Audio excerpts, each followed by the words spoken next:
Ils sont 22, doctorants et doctorantes de toutes les disciplines de l'Université de Strasbourg et de Haute-Alsace à participer à la 10e édition du concours Ma thèse en 180 secondes. Pour se préparer à l'exercice, les participants ont suivi 2 jours de formation autour de différentes thématiques. Ateliers d'écriture, de pratique théâtrale ou encore oral blanc étaient au programme. C'est l'émotion qui vient donner la parole. Okay, si vous voulez, dans l'idée... Nous, on part de la fin, c'est-à-dire on a les mots et on doit constituer derrière tout le parcours des émotions pour qu'on arrive aux mots et à la nécessité de dire les mots, hein, d'une certaine manière. Donc, on le fait ensemble, vous êtes prêts? Il y a quelqu'un qui vient de faire, la personne en face de nous a fait une grosse connerie à notre rencontre. Et on est un petit peu vexé. Ok? Regardez-vous à vous, enfin, vous prenez une personne en face de vous, hein, ok. Et on y va. 3, 4. Je veux et j'exige d'exquises excuses. Les étudiants aujourd'hui, ils viennent découvrir le travail de prise de parole face à un public pour ma thèse en 180 secondes. La séance s'articule autour de différents exercices. Donc on commence par un échauffement corporel, donc on met encore le corps en route, un échauffement vocal, et puis après on va aller vers des exercices qui vont travailler sur la perception de eux-mêmes et sur la perception des autres. Et donc l'idée de cette matinée-là, avec les doctorants, c'est qu'ils en sortent avec des mots qui parlent d'eux, sur lesquels ils vont pouvoir s'appuyer pour, j'aurais envie de dire, mieux affronter en fait le plateau.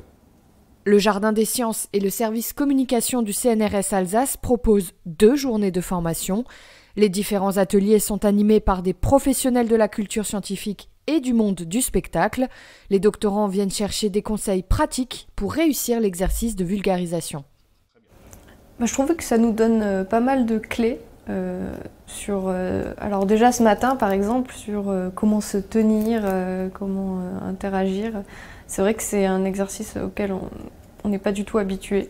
Je pense que j'ai vraiment appris des choses, appris des clés particulières, des petits tuyaux pour échauffer sa voix, pour se préparer en amont de la prestation et pour arriver à se mettre en scène correctement et à faire face au public de la meilleure manière possible sans paraître angoissé ou inquiet.